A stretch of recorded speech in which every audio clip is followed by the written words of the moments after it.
Mr. Tiff, Here. Mr. Zlakin, Here. Mr. Seidler, Here. and Mr. Fink. Yeah, here. You have a quorum. Thank you. Before we start the meeting, I just want to have the new attorneys introduce themselves and say something about their organization and their leadership. So, Steve, please first. Thank you. Good evening. My name is Steve. Can you please be quiet in the back so everyone can hear, please? Thank you. Thank you. My name is Steve Edelstein. The name of our firm is Schwartz, Simon, Edelstein & Celso. We are a law firm of about 45 lawyers devoted principally to the representation of school districts. We represent close to 100 school districts throughout the state of New Jersey. We are capable of doing all of the legal services that a school district needs, and we will do our best to come to understand the needs of Lakewood to help you through it. With me tonight is my partner, Nathaniel Simon, who is an expert in special education.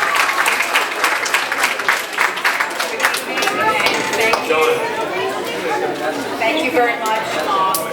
Just to reiterate, my name is Nathaniel Simon. I head up the special education department within the law firm. I have a staff of approximately 5 attorneys who work almost exclusively on special education cases and matters to make sure that the needs of all children, both classified and general education, have exposure to meet their needs and meet with success, while also looking at ensuring that they receive services that are in compliance with the law. So I look very much forward to working with this board as well as with the administration and with the members of the child study teams and the community to ensure that special education services are appropriately delivered. Thank you.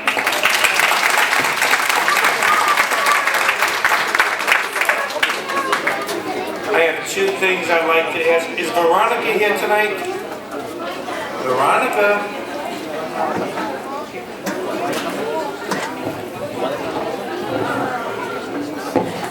One of the parents had written a letter that I wanted to share with you all tonight, and there's actually 2 of them.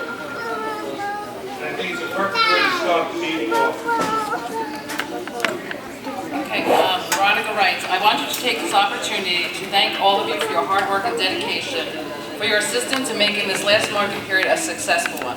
I couldn't be happier with the outcome, and without you, it wouldn't have been possible. Jamil's grades went up in all subjects, coming home with A's and B's this past marking period. Maya's grades also showed improvement in all classes, getting A's, B's, and 1 C. Again, this would not have been possible if it weren't for you.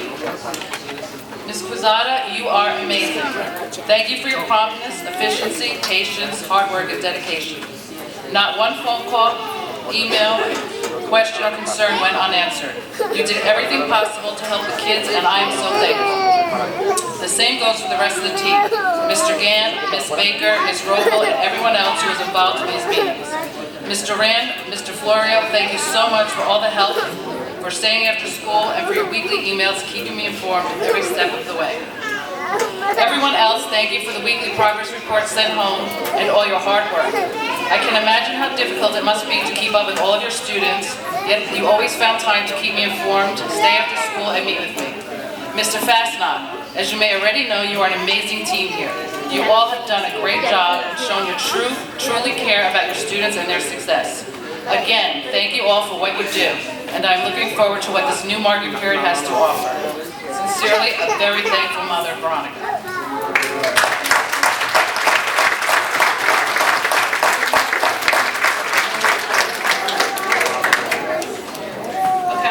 There's another thing we'd like to. Can you please ask the children to please be quiet? Tonight's a very important meeting, and go ahead, Laura. Okay, before I go on, I would also like to congratulate the Lakewood Middle School student government for being selected to participate in the White House tour and visiting all the historical monuments in Washington, D.C. on May 4th. I would also like to thank a couple of community groups that made it possible. We have Unite, Omega 13, and the Lakewood Bar Association for sponsoring the trip so that the students are able to attend.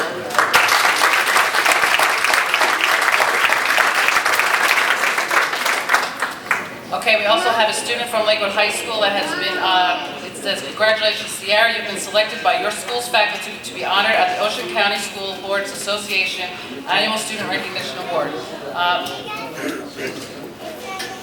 So the student was honored actually at the Frog Pond Elementary School for being an outstanding student and for making a difference at the Lakewood High School. So we want to congratulate Sierra.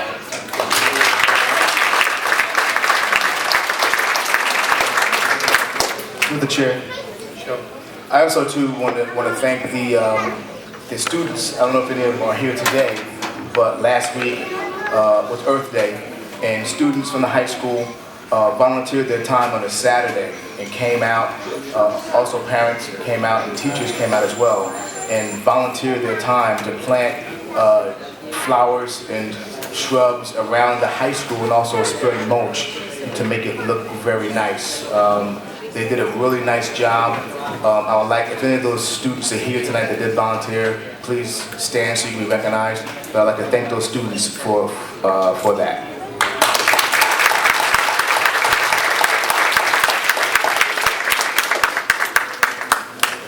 The board meetings for January 26th.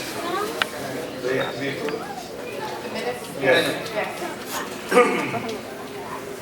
And March 12th. And March 12th. Need a motion? Motion. Second. Roll call. Mr. Munn? Staying on both? Mr. Schwartz?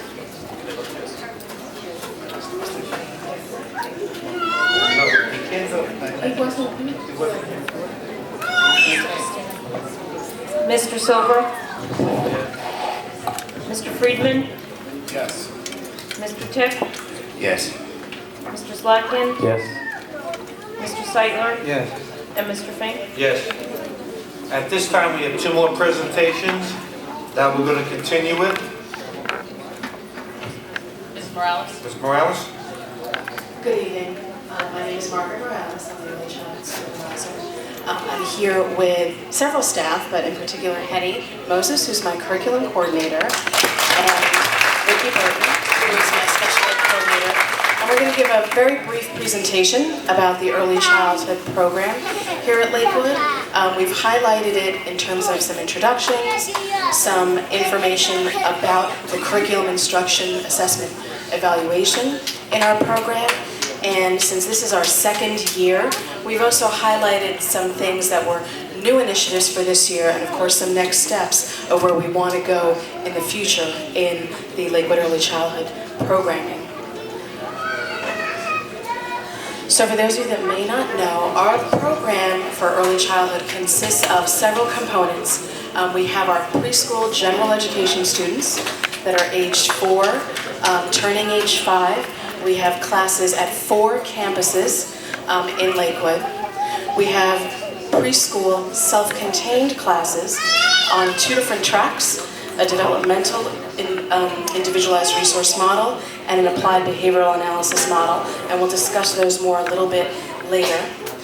We have our kindergarten classes, general ed and inclusion, and we have kindergarten self-contained, again with our developmental model and our applied behavioral analysis model.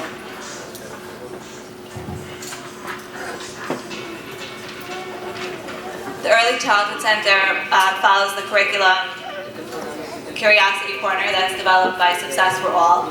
It includes all the necessary components of a preschool day. It has group times, it has free choice, play times, which are called learning labs, gross motor times, indoor and outdoor.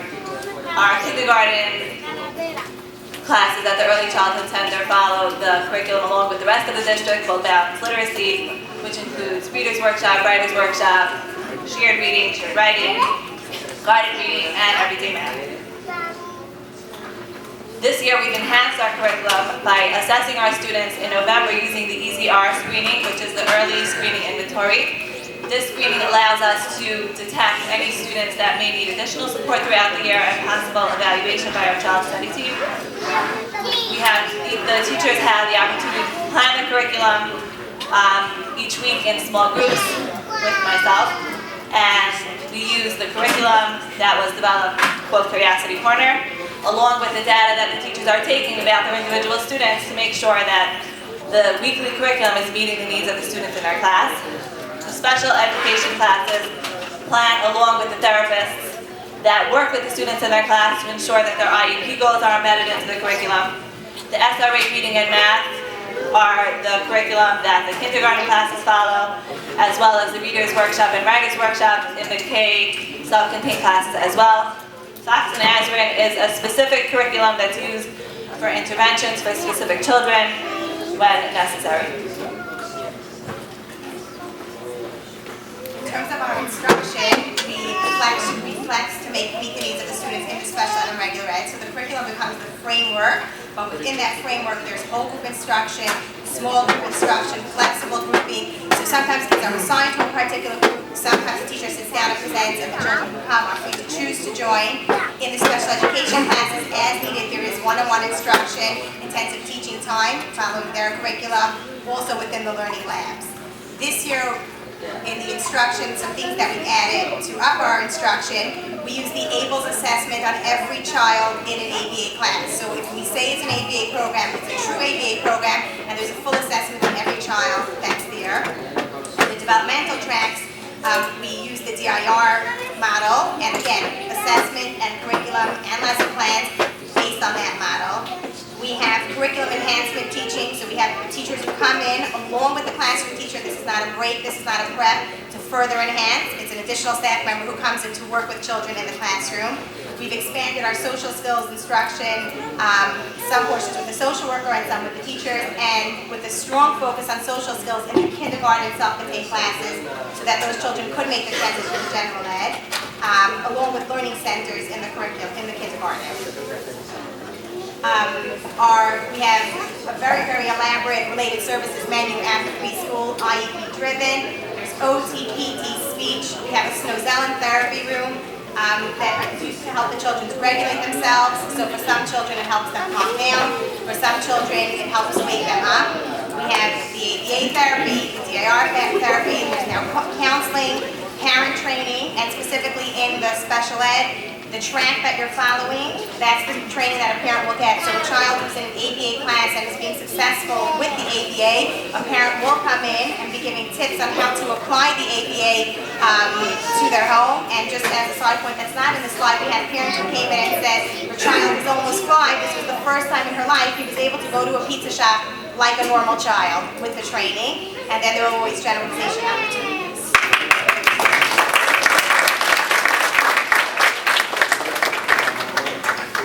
So really going hand in hand with our curriculum and our instruction and our related services for children, we have to assess and evaluate how our program is working for them. And how we do that is through a variety of methods. In our early childhood program between pre-K and kindergarten, regular and self-contained, we have teachers constantly writing anecdotal observations of what they see children doing and what they see children need support in continuing to do effectively. In our self-contained classes, the teachers and the therapists are always taking progress notes on the children quarterly to ensure that they're meeting their goals and moving forward. Specific to one of our programs, our Applied Behavioral Analysis program, we do manding data, which is specific to each child, specific to the goals that we want them to have at the time, and moving forward and adding that throughout the year to ensure they continue to meet more and more goals. And task analysis in the same format. Some things that we added this year for assessment are TS Gold, which stands for Teaching Strategies Gold. It is an online assessment tool that this year all of our regular ed classes are using. Next year we're going to expand it to our special ed as well, because the data that it allows us to look at really tells us where children are, at what level, from birth through 5. So a child, whether they're regular ed or special ed, we can identify their need and what level they're on and know what the next steps are to move them forward.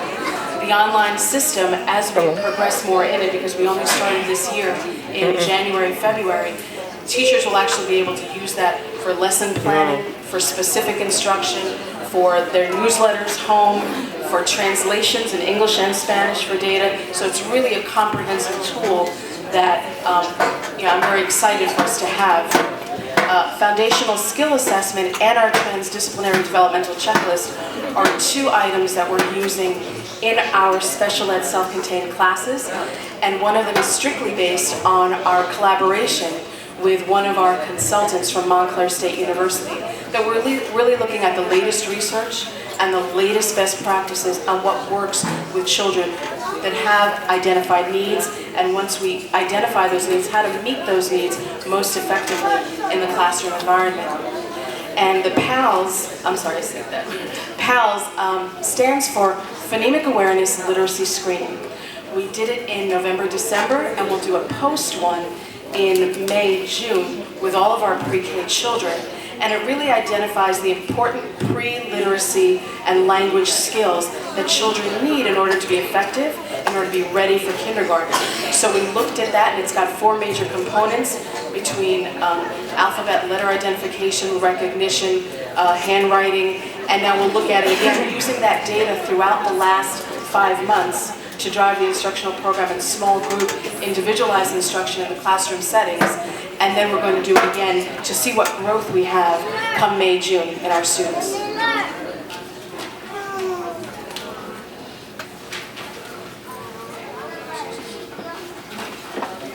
Okay, so we don't want to take up too much time, but you can read through the rest. We have several evaluation tools that we've done throughout the year that we're going to continue to add to, from classroom walkthroughs that are some more comprehensive than others. An average ECHRS, which is an early child environment rating scale, takes 3 to 4 hours, and I and my curriculum coordinator work on those frequently. We've done pre and post. Again, some new tools between special ed and self-contained. Again, satisfaction surveys, ECHRS, and IEP reviews within the first month of school for the children. Some professional development that our staff has engaged in throughout the year, and we continue to use our staff meetings and trainings to drive our curriculum and instructional model. Parent involvement has been a main focus this year, and these are just a variety of some of the activities that we've done. We've started a parent committee, we've had monthly parent meetings and parent trainings, we've done home programming with many of our self-contained special ed students. We have parents involved in the curriculum in the classrooms. Last week, we celebrated the Week of the Young Child with a variety of activities. And for anyone who's available, we have our health fair this week. And these are some of our community partners thus far this year, and I do anticipate expanding to that list even for next year. And of course, everything that we do is really geared towards the children.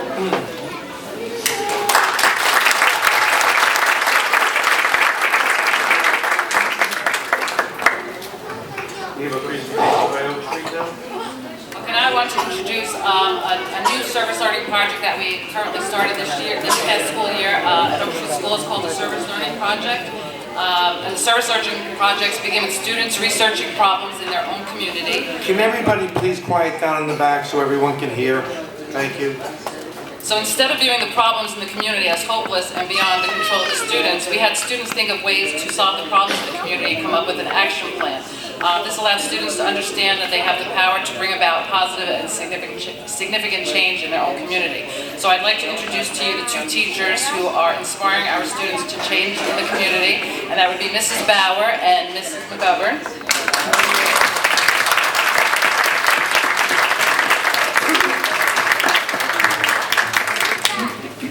And our students will begin the PowerPoint presentation. Good evening, staff.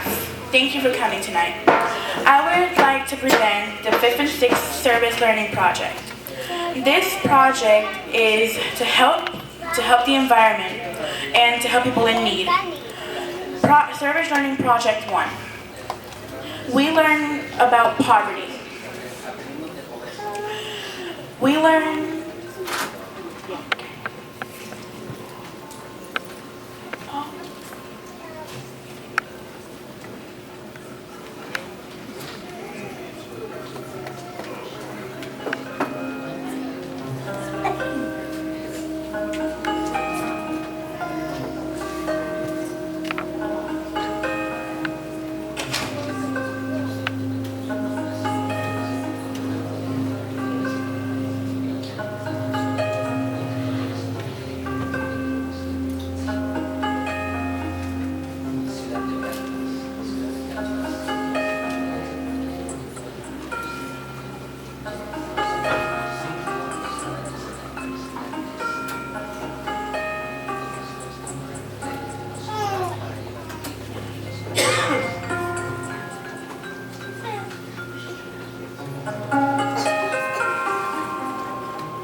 point of the service learning project are that we research the problems in our community and we help them.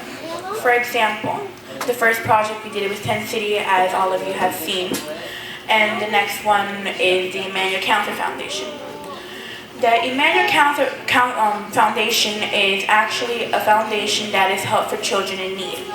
They have any kind of cancers. We are actually doing a food drive, so if any of you decide to give from your hearts to donate any foods, canned foods or any of those, please, you can. Thank you. What is the food drive?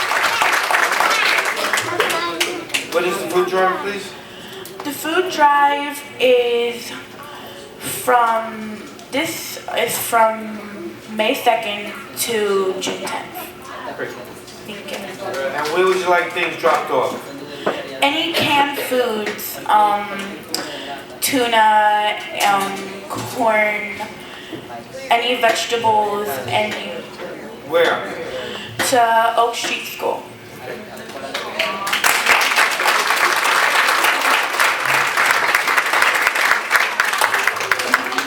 Mr. Charlotte, can we get that on the website, Shannon?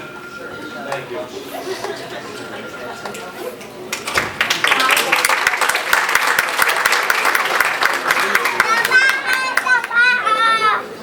We have a presentation now from the Clifton Avenue Grade School. Yes. The next presentation is from Clifton Avenue Grade School, the Gifted and Talented class, which consists of both 5th and 6th grade students. Mr. Newton, who is actually the Teacher of the Year at Clifton Avenue.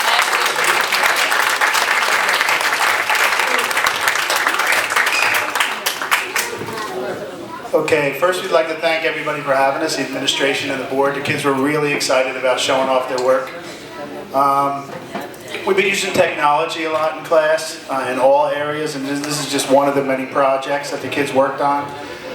Basically, they're given a framework and a mission, and they do all the research. They pick kind of a topic within the subject that they're interested in, and then they kind of roll with it. In this case, they were comparing they were looking at life in the colonies. Each group of students took a different region of colonial America. They got to choose the topic they were interested in. So it's basically, if they're interested in fashion, they went the fashion route. If they like blacksmithing or weapons, they went that route. So it's really driven by what they're interested in, but yet they're still responsible for learning the core information. So let me just introduce the students really quick. We have Delaney Mesty-Jones, Talia Holiday, Cassie Solomon, Maurizio Rivera, Jimmy Melendez, and Marija Kelly.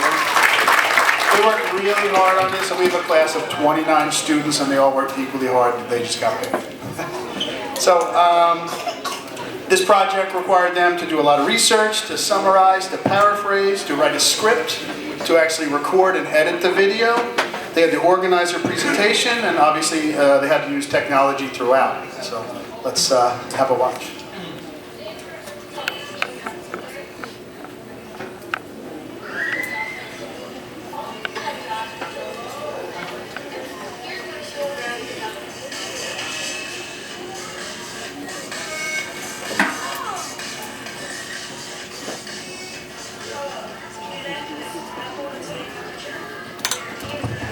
It's on. Mic's on. The Cherokee children were allowed to play with blowguns, and then when they were teenagers, they got bows and arrows. The Cherokee men hunted, made weapons, and went to war. Native American women took care of the house, made clothes, cooked, and took care of the agricultural fields. Also, the women were in charge of the clans. The Cherokee tried to act as Europeans. Now the head of Cherokee.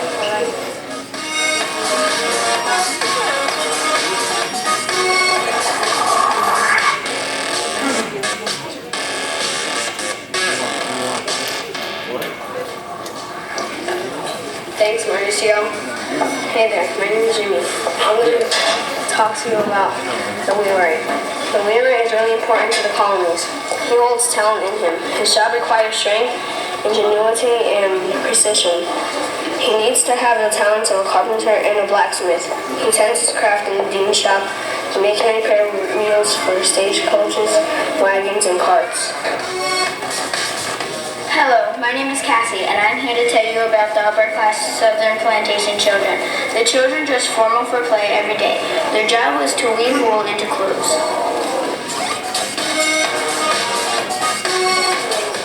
My name is Lynette Baskins. I am giving a report on the colonial shopkeeper, also known as merchants. The life of the shopkeepers in Lakewood. People entering, coffee house, enjoying, and exiting. A shopkeeper buys goods and objects made from the southern plantation or from other countries. Homemade products were baskets, quilts, and hats. A shopkeeper's job is to own a store and run it exactly like a merchant. Their top selling product were animal skins from France. Now we head to I'm Marija. I'm here to tell you about the carpenter. If you needed something, the carpenter, if you needed something else to work. The main business was to cut and draw them to form houses and shops. Sometimes he did colors, walls, and frame doors. Sometimes they used less skilled workers or School was mandatory for almost every child. At school, they learned reading, writing, simple math, poems, and prayers. School days back then seemed easy to us, but it was hard for them. My name is Lily. I'm going to talk about the slave quarters. Slave quarters are a well-broken buildings, the double shaft, and the windows are broken. Not a comfortable place. Thanks for listening. Hi, my name is Lily. Today I'm going to talk about house cleaning. House cleaning is a slave that works and sleeps in the locked person's house. House cleaners are lonely and because unlike new cleaners, they sleep in the well, just have them dressed like both ways. But good cleaners usually a slave clothing and dresses in their clothing. Hello again. I'm here to tell you about the Southern Plantation Church. Going to church is mandatory to all people. Only a few people want to stay away. Besides its main purpose, the church was a source of drama, gossip, and news. Hello, my name is Talia, and I'm here to tell you about blacksmiths. They started craft training at the age of 13. One or two blacksmiths were common in a small village. They could not handle competition. In larger settlements, there were several more. They worked with raw metal to make hardware, horseshoes, hinges, etc. Weird to me, blacksmiths were in the middle class. Hello, it is me again, Horacio Rivera. I'm going to tell you about where the Cherokee lived.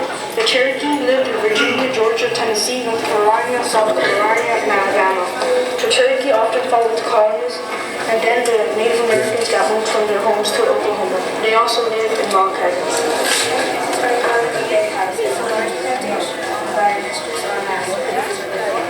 It's run by slaves and servants. The furniture is very costly and is used to make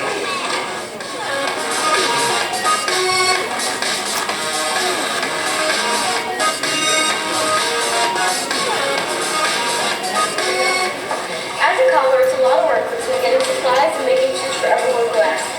A cobbler uses an awl, a lath, threaded needles, etc. A cobbler is considered middle class. He or she makes a decent living and can provide for himself and his family.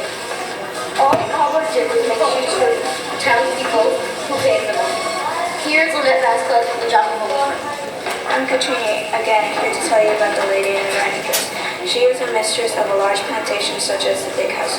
The mistress has little or no work to do but watch over slaves and servants. The mistress and her older sisters would watch over them or help sewing with them. The mistress is only in charge of supervising cookery, laundry, meat preservation, and the drying of fruits and vegetables. Ladies and gentlemen, my name is Lynette Baskins. I am giving a report on the colonial shopkeeper, also known as merchants. The life of the shopkeepers in Lakewood. People entering the coffee house, enjoying, and exiting. A shopkeeper buys goods and objects made from the southern plantation or from other countries. Homemade products were baskets, quilts, and hats. A shopkeeper's job is to own a store and run it exactly like a merchant. Their top 7 products were animal skins from bears. Now we head to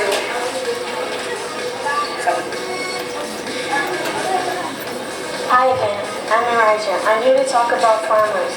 Farmers in the southern colonies grew lots of things. The most popular crop was tobacco.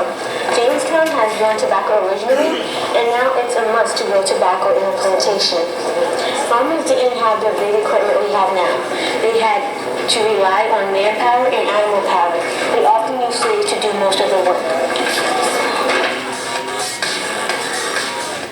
Hello, my name is Mark. I'm here to talk about tobacco fields and summer plantation.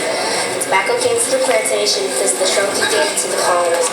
Tobacco was too harsh for the colonists, so John Rolfe solved the problem in 1612 by learning to cure tobacco so that the way people can smoke tobacco could have been smoked or stuffed up in barrels or some ways. Tobacco was popular and cost much, which is why it was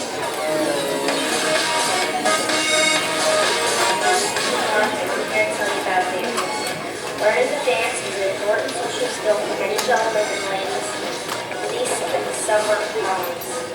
They had a timeline for a dance.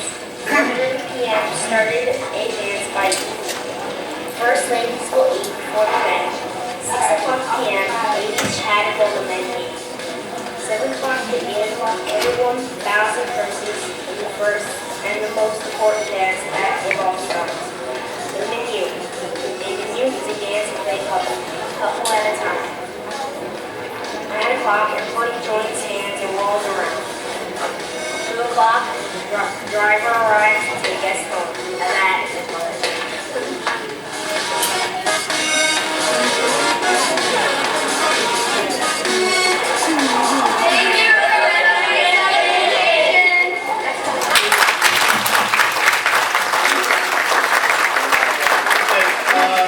Also part of the project, they made a display, an interactive display for the hallway so other classes could kind of learn a little bit about the colonies.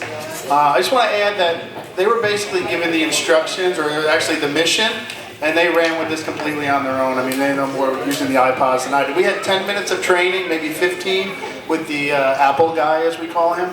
And they pretty much ran from there. They were helping each other out, and they were great. So it's a lot of cooperative learning as well. They each want to just say one thing. They got to pick something they learned or something they enjoyed about it real quick, and we appreciate it. Thank you.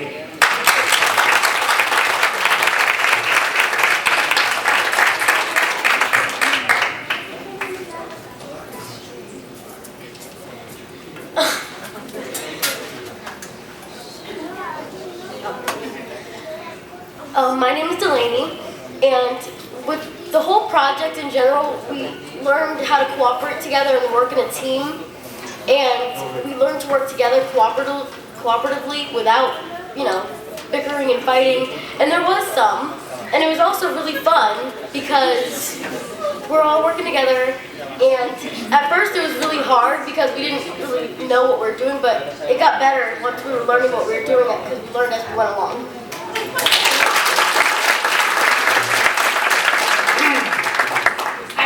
Really fun to make a project that was like a video that made it like a movie, and we enjoyed it to make it together. I like that we got to see the other side of people because when they're not on camera, they're shy, but yet when they're on camera, they're not shy because they know only the Board of Ed is seeing it, not the whole world. I like that that we worked like in a team. We learned how to work in a team. That that everybody was in the project. Nobody was left out. And when they didn't want to work, we gave them something so they can work.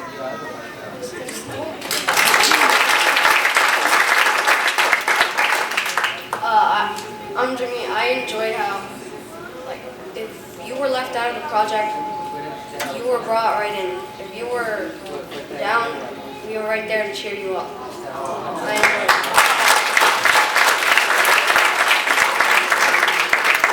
I like that it wasn't something that you did every day. You actually recorded yourself on an iPad and you didn't have to write it down on paper.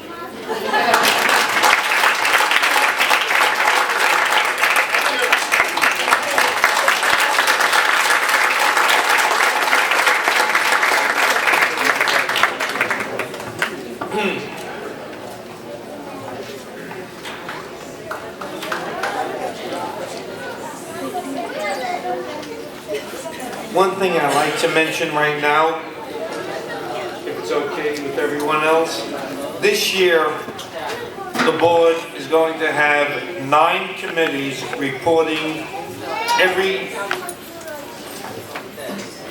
every board meeting. We're asking the Transportation Department, Human Resources, Finance, Student Services, Policy, Building and Grounds, Education, Student Services, Parenthood, which is a new committee. It's an ad hoc committee which Tracy and Joel Schwartz will be running in charge of. And prior to every board meeting, they will meet, and at every board meeting, they will give a 2 or 3 minute update on what they did. This whole year, I was a big proponent because we never had any working committees outside the Transportation Department. And this year, we're going to really, hopefully, keep the entire public aware of everything that's going on by category. So I hope you enjoy that.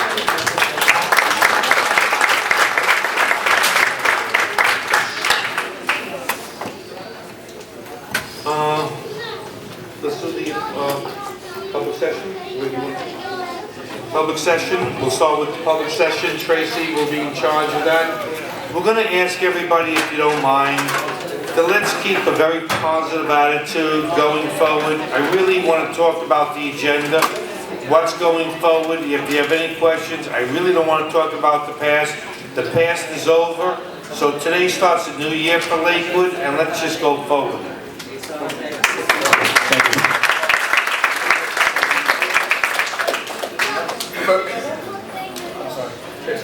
First name on the list will be Pastor Wilson. Pastor. Pastor Wilson, do you hear me? Pastor Wilson is passing. Well, say something nice then. I would like to take the opportunity again to welcome the new board members. In essence, to welcome the new board, and we do hope in our community is there's a great level of excitement about the great things that we're looking forward to. And already, I mean, it's just a joy to sit here tonight and feel the new atmosphere that is in this room. So we're all looking forward to being a team member and a team player in helping push forward the agenda that will bring great education to all the children in our community. So, thank you very much, and let's move forward. Thank you.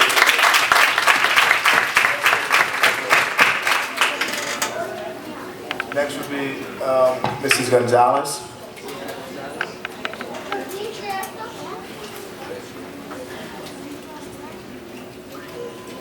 I would ask that anyone that comes up, please give your address for the record, please.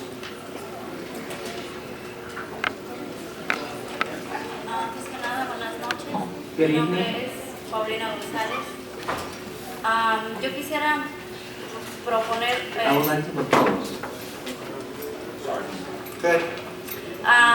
proponer un solo uniforme para las escuelas, ya que existen muchos problemas con los diferentes colores de uniforme. I want to propose a uniform because we have many problems present with the many styles and colors of uniforms, of style of dressing, of dress code in the school.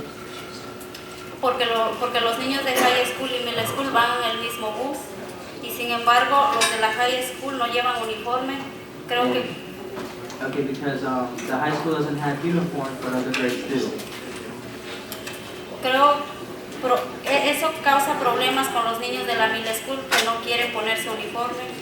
Por eso propongo un solo color. That's why we have problems in the middle school that they don't want to wear uniforms because they see the high schoolers. That's why I propose one uniform. Con un emblema que se usa en nuestros países y que causa orgullo a los niños en sus escuelas y en su uniforme. With an emblem or a country that brings pride to them of their country, that marks them. Gracias. That's all. Thank you. I would like to just say something on that. John Stillwell actually has a proposed dress code that the board will be looking at over the summer months, and we will be addressing selected items. but we want to make sure whatever we do is fair for everybody in the district. So we're not going to be jumping wildly. We're going to be sitting, discussing with the committee, with the public, and coming up with something that is fair for everybody. Thank you. I really can't read his name. I don't know how it's read. Villas, V-I-L-L-A-S. Carolina Velez? Yes, I'm sorry. Thank you. Are you here? She left? Mrs. Castellano.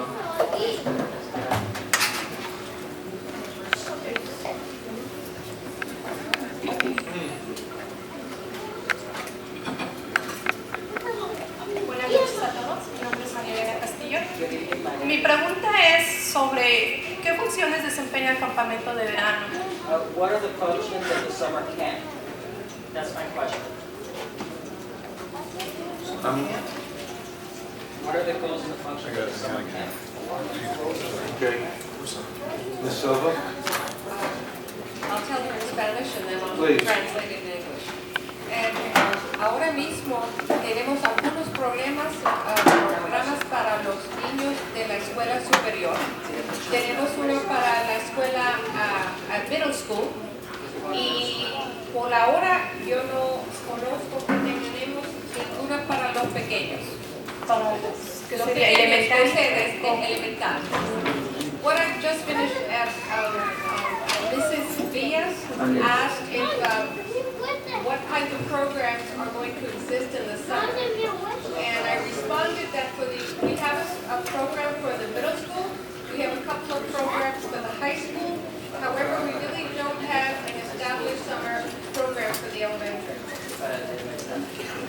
Now, we do have an elementary program for our special needs children. Sí, lo que pasa que ahora, o sea, muchos de nosotros, de los padres, estamos preocupados, como ahora ya viene el año, se aproxima el año escolar para terminar. Entonces, pues a nosotros nos gustaría que a los niños les proporcionen mejor actividades, o sea, que haya mejor campamento, porque pues muchos de los padres a veces los tenemos en casa y los niños pues en casa no aprenden nada. Entonces, pues nos gustaría que pues en el campamento de verano haya actividades mejor para los niños. Well, what I'm worried about is that school is soon to end, and we would like to have our children in a summer camp where they're learning instead of staying at home. A camp where they have plenty of activities where they can learn new experiences. Through the chair, I have a quick question. Maybe someone help me out with this. Doesn't the township offer through the recreation department summer programs? Is that still available? Yeah, they do. That they do.